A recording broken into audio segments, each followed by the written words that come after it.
बुद्ध ने अपनी विल में लिखा, बुद्ध की अपनी अंतिम वसीयत थी कि मेरा कोई बुत ना बनाया जाए, मेरी कोई प्रतिमा कहीं ना बने।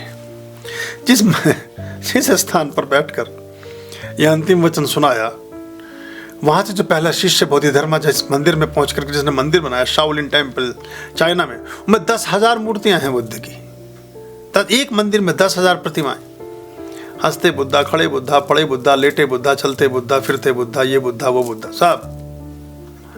और जो बुद्ध शब्द है, बुद्ध का ही अपभ्रंश है। इस दुनिया में जितनी प्रतिमाएं बुद्ध की बनी, इतनी किसी की भी नहीं बनी। उनकी इच्छा थी कि मेरी कोई प्रतिमा ना बनाई जाए। तो ये कंट्राडिक्शन में हम जीते हैं।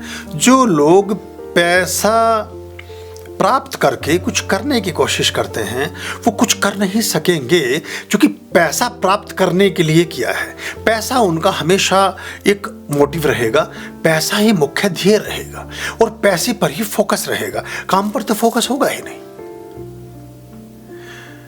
जो सिर्फ नौकरी करने निकले हैं, वो आज किसी स्कूल में अगर अध्यापक हैं और पैसा ही कमाना उनका मुख्य ध्येय है, तो कल को 500 रुपये ज़्यादा दे दीजिए, वो एमसीडी में कूड़ा उठवाने का काम शुरू कर देंगे।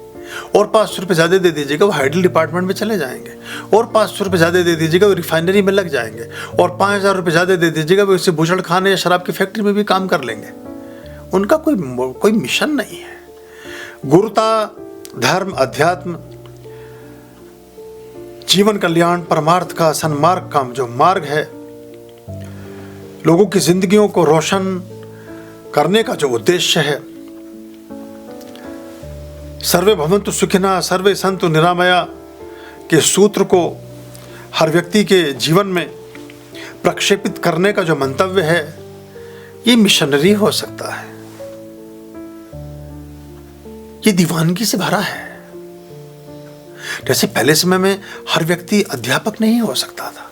अध्यापक एक जुनूनी लोग टीचर हो सकते थे, जुनूनी लोग पेंटर और आर्टिस्ट हो सकते थे, कुछ एक डिफरेंट टाइप की आँख को लिए हुए लोग अभिनेता हो सकते थे, कुछ एक अलग तरह की आँख को लेकर चलने वाले लोग गायक और म्यूजिशियन और कुछ और हो, आर्किटेक्ट और कुछ और हो सकते थे।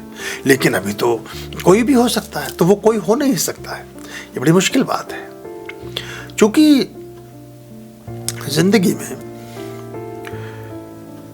जिनके साथ हम परस्पर गुथे हैं, सामाजिक संदर्भों में, सामाजिक जीवन व्यवहार में, अपने रिश्ते नातों में और समाज की बहुत सारी विधियों में, हम जितने लोगों के साथ संग साथ जुड़े हैं, हम वो क्या सोचेंगे और वो क्या सोच रहे हैं और वो कैसा देखेंगे, इसकी प्रतिपूर्ति करते करते करते करते अभिनय में इतने डूब जाते हैं, अभिनय में इतने तिरोहित हो जाते हैं, अभिनय में इतने आकंठ तप्त हो जाते हैं कि अपने मूल स्वभाव से पृथक हो जाते हैं, अपनी मौलिकता को भूल जाते हैं और फिर अभिनय ही जीवन रह जाता है और जीवन की जो मुख्य पुलक है वो कहीं पीछे छूट जाती है। जीवन का जो वास्तविक सौंदर्य है उससे हम अछूते रह जाते हैं।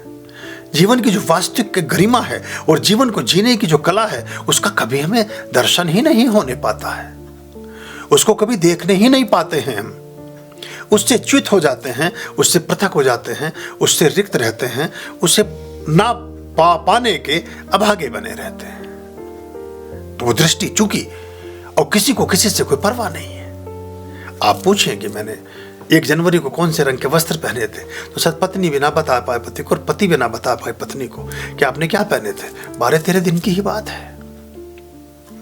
इतनी शॉर्ट मेमोरी में जीवन की गति चलती है।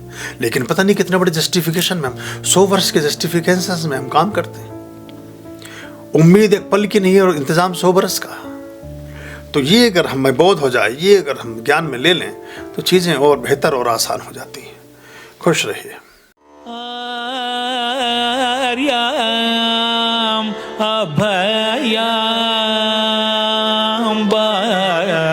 भज रे